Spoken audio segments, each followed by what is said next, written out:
So in this video we're going to look at electric fields in a wire.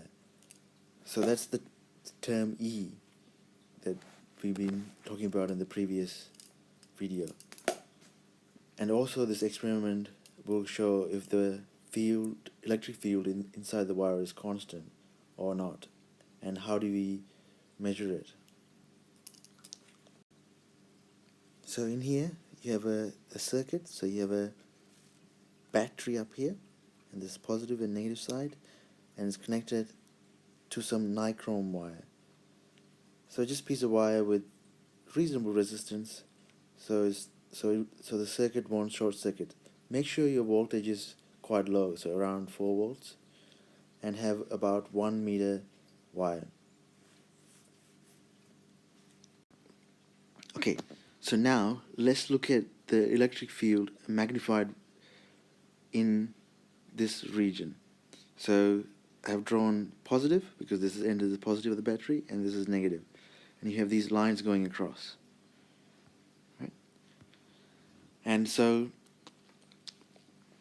in these lines, any charge in these lines will experience a force.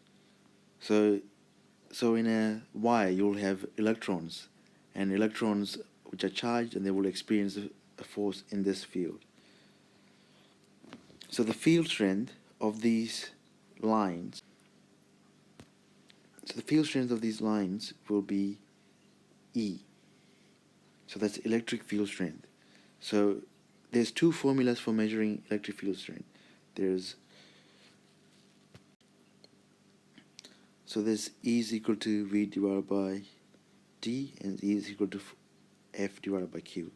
So we're going to actually use this in this scenario, because we have V, so that's the voltage, and D is the distance.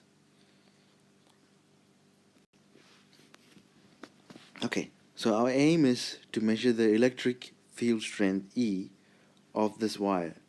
So to do that, we're going to measure voltage between these 2 points. Then we're going to increase that distance. So the first will be 10, then you will do 20, then you will 30, until you get to 100 centimeters. So you will need a 1 meter nichrome wire.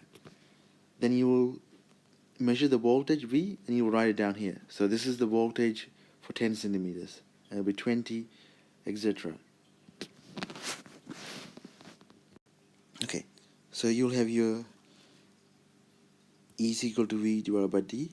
If you rearrange this, so multiply by D on both sides, so you get V is equal to ED. So I just flip them over, so it's V is equal to ED. So once you do that, now you can think about Y is equal to mx. So that's the line. So Y is your V, and D is your x, and your gradient M is your E. So if you plot V against D, the gradient of that line will be the electric field strength of the wire.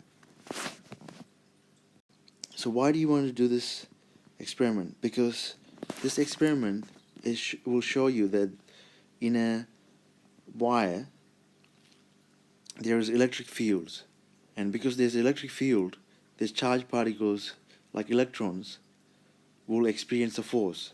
So if you have an electron sitting here, it's going to experience a force, and that's how current works. Because as soon as you plug a battery in, you're creating these electric fields in the wire, and this will cause the electrons in the wire to move, which is a current, which we'll come across in later topics.